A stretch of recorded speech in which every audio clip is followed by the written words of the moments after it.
Hey, how are you? Well, welcome back to Red Shoes Diary. I hope you've had an incredible week. Things have went well. Hope you have answered prayers. Back up here on the ridge again. It's real quiet like up here, except for the few insects, a few other things holler. Of course, you never know. Might be a coyote come trotting down through here. Hey, bobcats up here. Used to be foxes. Ain't seen them in a while. Up here, coyotes got rid of them. There's raccoon and a skunk and possums and squirrels, chipmunks, all kinds of different birds, hawks and stuff. You never know what you might find up here. Frogs and turtles. But that's okay. They, they share this world with us. And ain't nothing wrong with that.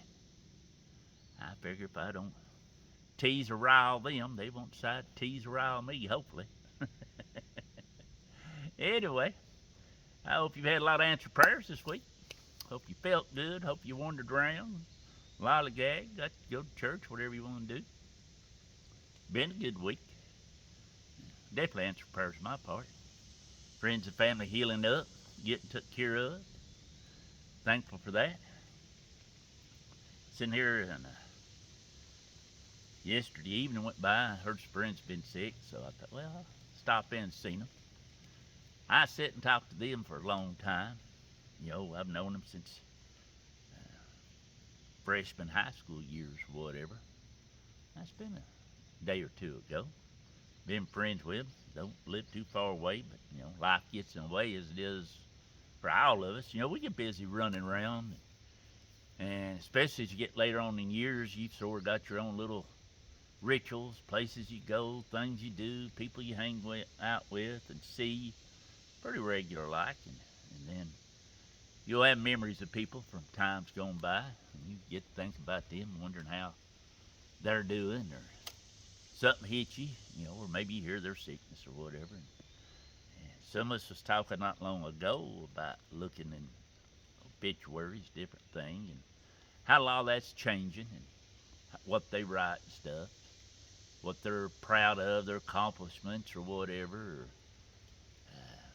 whether it's, you know, in their jobs and stuff, or where their family, and or faith based, you know, big part of their church, you know, somebody is very, you know, open about being in church, and they're not even in church. People that pray for you, do for the other people, you know, talk to you about the good Lord and stuff. And it hit me, you know, this I heard, I guess last weekend when everybody's talking about not feeling good, not doing well. So church, it hit me, you know, you need to go by and talk to them.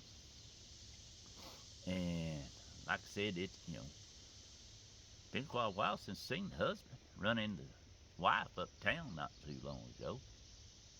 But sometimes I think, you know, we mark check off little boxes. So I called them, or I took them a little food, or I did this, I prayed for them, I did that, whatever. And then we'll tell us, well, we need to go check on them physically. I'll go check on them. But what hit me was I got studying on, like I said, you know, this is 40, 45, 40, no, about 46 years, 45, 46 years. And I guess we always think about it, you know, if you're like us, being raised down south, most of, especially in this area, Bible Belt, most everybody grows up in a church. It's just the way life is. So you really don't think about, you know, what their testimony is, whether or not they be saved. You just automatically assume it. And we understand once you spell out, when you spell out assume. So, like I said, I got studying on it. Thought, well, I never heard testimonies. So when I got there, wife and stuff was there, and her daughter-in-law and the husband, he was on out somewhere out on the farm doing something up piddling around. And we talked quite a while. And finally, I just looked at her. I said, I got a question. She goes, yeah. I said, you know, are you saved? You got a test with? Oh, yes, I am. She explained it all, whatever. I said, well, that's a lot of reason why I come by.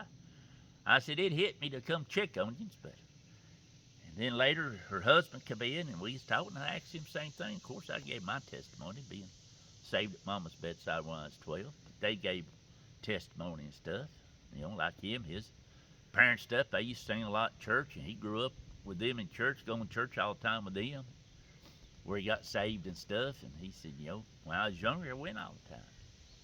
He said, not as much now. He said, but, when I was a teenager stuff, so we was in church all the time. He was, yeah, I've been saved. And, that's a blessing. I know we'll see him again.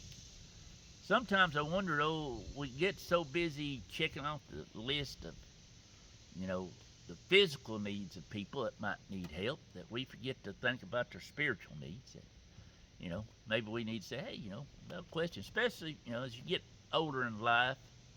I used to joke, I used to tell them, I said, when you're a little kid, you got your parents, you got your grandparents and stuff, and natural progression of life, as you get older, your grandparents usually pass away. Then your parents pass away because it's age, it's part of life, it's the way it is.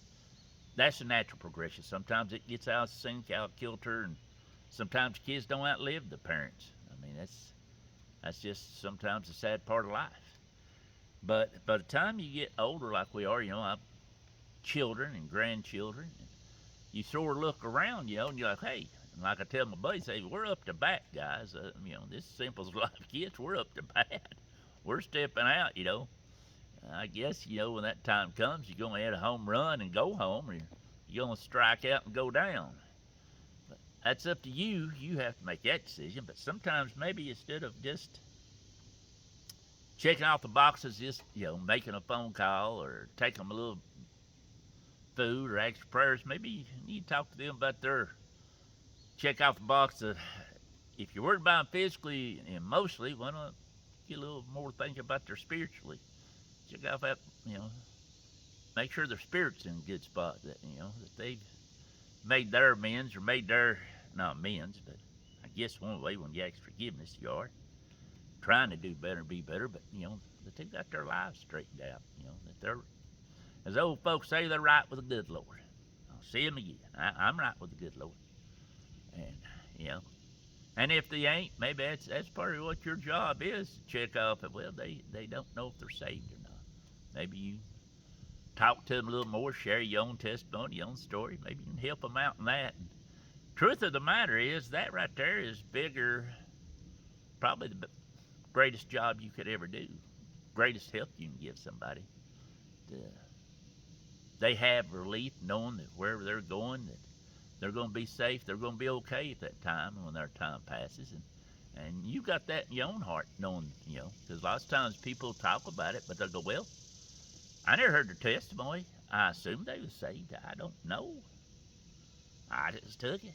I got different crews that I run around with from different times in my lives, and if we're together, I ask them, especially, there's 4 or 5 of us boys in one set get together, and there's about 4 of us in another set, and then there's a couple girls I went to school with, graduated with, we get together when one of them's in from, and we talk about it, but it's sort of like going out to eat while they've gone now. They're like, oh, hang on a minute.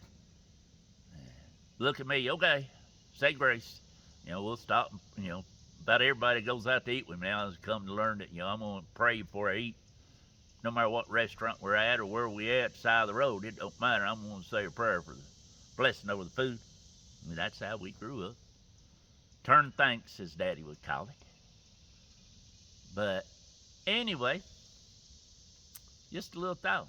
If you check it on physically, why don't you check on spiritually? Take a little time to ask them about their story, about their testimonies. The old preacher I knew from years ago would say, ask about the testimony. Give your own testimony, so they know that you actually believe and have faith in what you're talking to them about.